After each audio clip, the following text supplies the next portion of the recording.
இப்போ நம்ம பார்க்க போகிறதும் திருக்கண்ண மங்கை. எனக்கு தெரிஞ்சு சொல்கிறேன், மூலவர்லேயே இருக்கிறதுக்குள்ள உயரமான பெருமாள்னா திருக்கண்ண மங்கை பெருமாள் தான். கிட்டத்தட்ட 10 அடிக்கு மேலே இருப்பார். நீங்கள் பார்த்தேன்னா இந்த பெருமாளுக்கு நம்ம எப்படி வேஷ்டி வாங்கி சமர்ப்பிக்கிறது, இவருக்கு தனியாக தயார் தான் பண்ணணும் போல இருக்கு. அவ்வளவு உயரமாக இருப்பார். இந்த பெருமாளுக்கு பக்த வத்சலன் அப்படின்னு பேர். சரி, இந்த க்ஷேத்திரத்துக்கும் உன்னதியில் இருக்கக்கூடிய பாட்டு ரசிகாளுக்கும் ஒரு சம்பந்தம் உண்டு. முத்துசுவாமி தீட்சிதர் இந்த பெருமாள் மேலே ஒரு கீர்த்தனம் பாடியிருக்கார். ரொம்ப அபூர்வமான ஒரு ராகம், வம்சவதின்னு பேர் அந்த ராகத்துக்கு. பக்தவத்சலம் அபிஷேக வல்லியுதம் அப்படின்னு பாடியிருக்கார். சரி, இந்த க்ஷேத்திரத்தினுடைய பெருமையை நாம் பார்ப்போம்.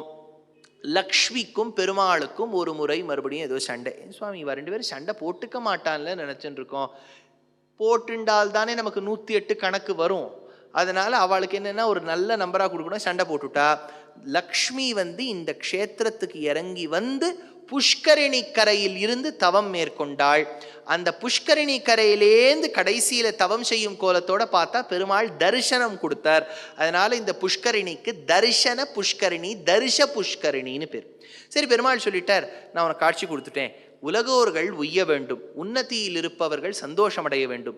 லக்ஷ்மி நம்ம 2 பேரும் கல்யாணம் பண்ணிக்கலான்னு விட்டார். அந்த மண்டபத்தில் கல்யாணம் நடக்கிறது. தேவர்கள் கேட்டா நாங்கள் அட்டென்ட் பண்ணலாமான்னு சொல்லிட்டார். இந்த இடத்துல ரொம்பலாம் ஹோட்டல்ஸ் எல்லாம் கிடையாதுப்பா, நீங்கள் எப்படி ராத்திரியெல்லாம் தங்கி அட்ஜஸ்ட் பண்ணிப்போய், இது எப்படி நீங்கள் ஓயோலாம் கொடுக்கும்போது தெரியாதோ, அதனால இந்த ஓயோ எப்படியா நீ வருவே அப்படின்னு கேட்ட உடனே அப்போது இந்திரன் சொல்லிட்டான், நாங்கள் தேவர்களாக வரலை, மதுக்களா வந்துடுறோம், சின்ன சின்ன வண்டா வந்துடுறோம்.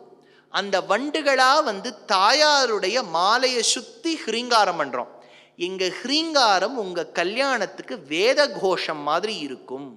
அங்கம் ஹரேஹே புலகபூஷணமாஸ்ரயந்தி பிருங்காங்கனேவ முகுலாபரணம் தமாலம் இருக்கா. தேவர்கள் வந்தா.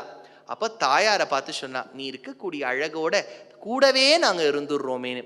இன்றளவும் இந்த அபிஷேகவல்லி தாயார் சன்னதிக்கு நீங்க போங்க. உத்தராயண காலம், தட்சிணாயண காலம்னு இருக்கா. உத்தராயண காலத்துல ஒரு பொந்துல வண்டுகள் சேர்ந்து ஒரு தேன் கூடு கட்டும். தட்சிணாயண காலத்துல அதே வண்டுகள் இந்த பொந்துல கட்டும். ஏன்னா தேவர்கள் 2 அயனத்திலையும் தாயாரை இன்றளவும் சேவிச்சுட்டு இருக்காளாம். இங்க தேன் உருவாக இன்னைக்கும். அதை நான் சொல்றது பெரிய விஷயம் இல்லை, தீட்சிதர் வாழ் இதை எடுக்கிறார்.